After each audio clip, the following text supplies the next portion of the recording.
For by the inexorable decision of destiny, you have become the trustee of our civilization, and you cannot abandon this role, no matter what may be.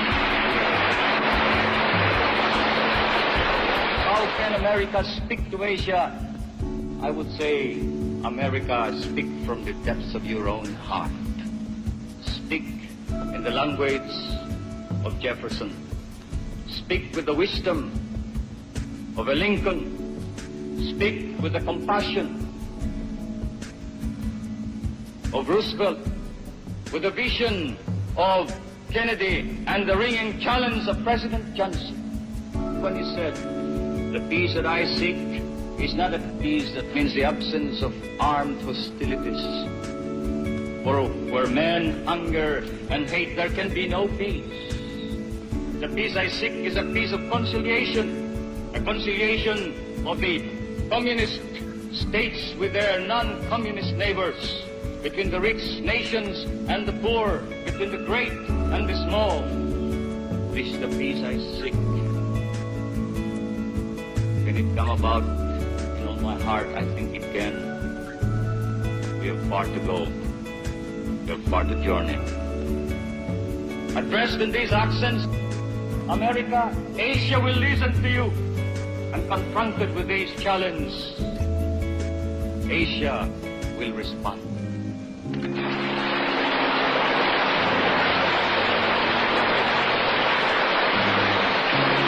When I went to Arlington Cemetery, it was raining,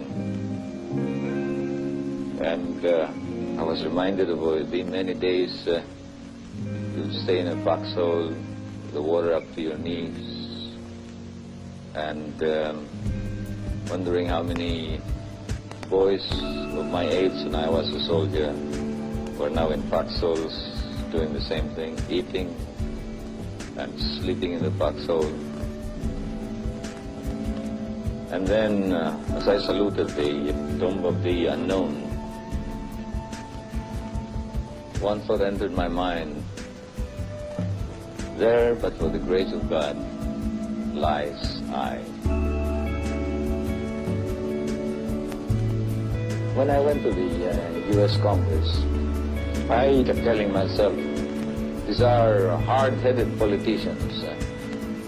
You make your appeal, but make it short and make it an objective, dispassionate appeal. But it didn't come out that way. I did feel it was a little emotional. But the most painful feeling that I have is that which I felt when I talked to my former comrades in the war. For they scoffed at our medals and laughed at our scars.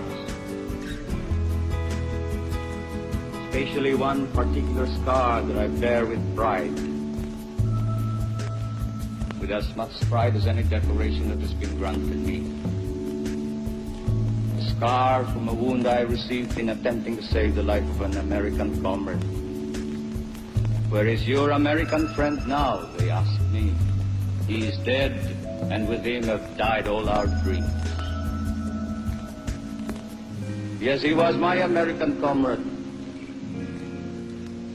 And he was a blood brother, for he fought in my native land.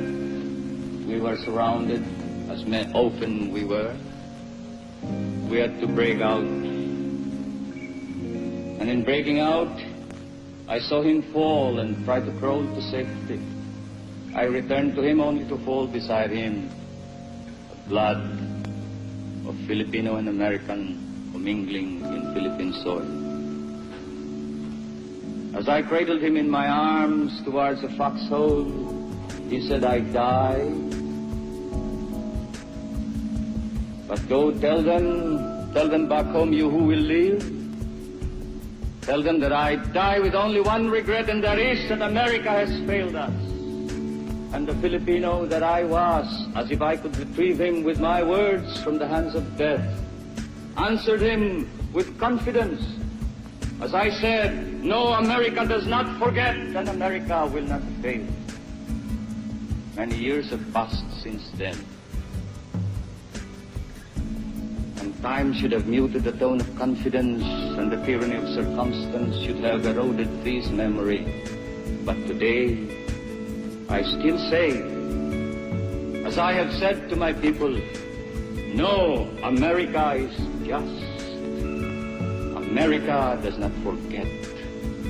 America will not fail us.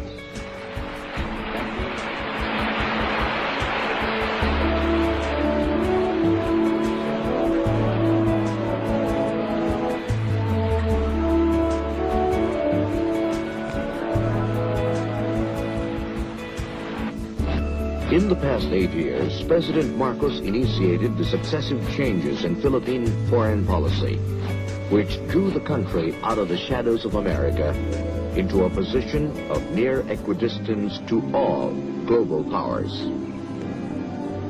The Philippines' role in creating the Association of Southeast Asian Nations, the opening of ties with the People's Republic of China, the Soviet Union, and other socialist states underlined the government's determination to present a stance on international affairs that is at once ideologically independent, yet cognizant of the realities of world politics. Even as she reached out for the friendship and cooperation of as many peoples as possible, the country has resolved to pursue a self-reliant posture in regional and international forums. Today, the Philippines speaks not only for the aspirations of the Third World, but also for global issues of international peace and development, discussing these issues and recognizing them as the very same goals pursued for the common man in the new society. The progressive thrust of government sets a chain reaction. Government programs committed to human growth allows the individual to act within his environment and area of concern. And the interaction with his fellow citizens binds self with the community, reaching out beyond himself for the greater good of the nation. It is from such individual commitment, manifested through positive action, that a nation's leaders gain strength and direction.